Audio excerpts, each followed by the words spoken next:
Happy birthday. അയ്യോ സിജു ഒരിക്കലും പ്രതീക്ഷിച്ചില്ലെന്ന് തോന്നുന്നല്ലേ? ഞാൻ പ്രതീക്ഷിച്ചിട്ടുണ്ടായിരുന്നില്ല. ഞാനാണ് പറയുന്നത്, ഇതൊരു അൺപ്രഡിക്റ്റബിൾ ഗെയിമാണ് ഇത്. എനിക്ക് ഭയങ്കര അൺപ്രഡിക്റ്റബിൾ ആയിരുന്നു ഇന്നത്തെ കാര്യം. സിജു ഞങ്ങളൊരു ഫൈറ്ററായിട്ടാണ് ഞാൻ കണക്കാക്കുന്നത്. കാര്യം നിങ്ങൾ ഫൈറ്റ് ചെയ്താണ് തിരിച്ചു വന്നത്.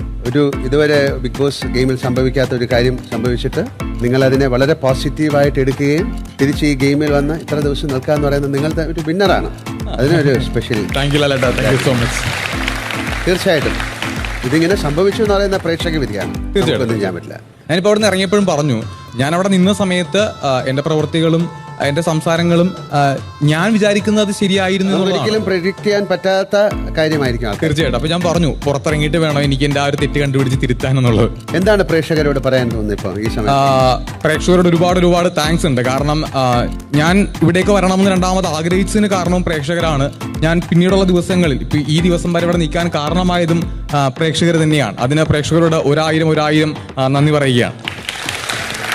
എന്താണ് ബിഗ് ബോസ് വീടിനെ കുറിച്ച് പെട്ടെന്ന് പറയാൻ തോന്നുന്നത്? ഒരു മായാലോകമാണ് ബിഗ് ബോസ് എന്ന് പറയുന്നത്. നമ്മളിപ്പോൾ ഒരു ലൈഫിൽ ഒരിക്കലും നമുക്ക് എക്സ്പെക്ട് ചെയ്യാൻ പറ്റാത്തൊക്കെയാണ് നടക്കുന്നത്. ഇപ്പൊ നമ്മൾ ഒരു ദ്വീപിൽ പോയി നമ്മൾ ഒറ്റക്ക് അകപ്പെട്ട് പോയാൽ, അല്ലെങ്കിൽ 5-6 ആൾക്കാർ മാത്രമുള്ള ദ്വീപിൽ പോയി കഴിഞ്ഞാൽ എന്തായിരിക്കും നമ്മുടെ അവസ്ഥ? അതൊരിക്കലും നമുക്ക് ഭൂമിയിൽ നിന്നുകൊണ്ട്, നമ്മുടെ വീട്ടിൽ നിന്നുകൊണ്ട് നമുക്കത് വിചാരിക്കാൻ പറ്റില്ല. ബിഗ് ബോസ് എനിക്ക് അങ്ങനെയാണ് ഫീൽ ചെയ്തിട്ടുള്ളത്.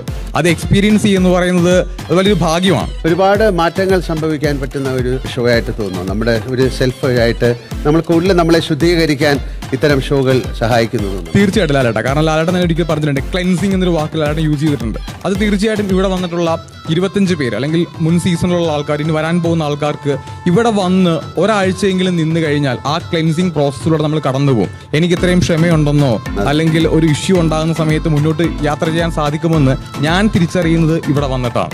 സിജോയുടെ ഈ ജേർണി ഒന്ന് കാണാം, ഉറപ്പായിട്ടും ദിവസത്തെ കാണാം. ഓക്കെ ലാലേട്ട. എന്നാലും വിഷ് ഓൾ ദി ബെസ്റ്റ്. എല്ലാ വിജയങ്ങളും സ്നേഹത്തോടെ പ്രാർത്ഥനയോടെ നേരുന്നു.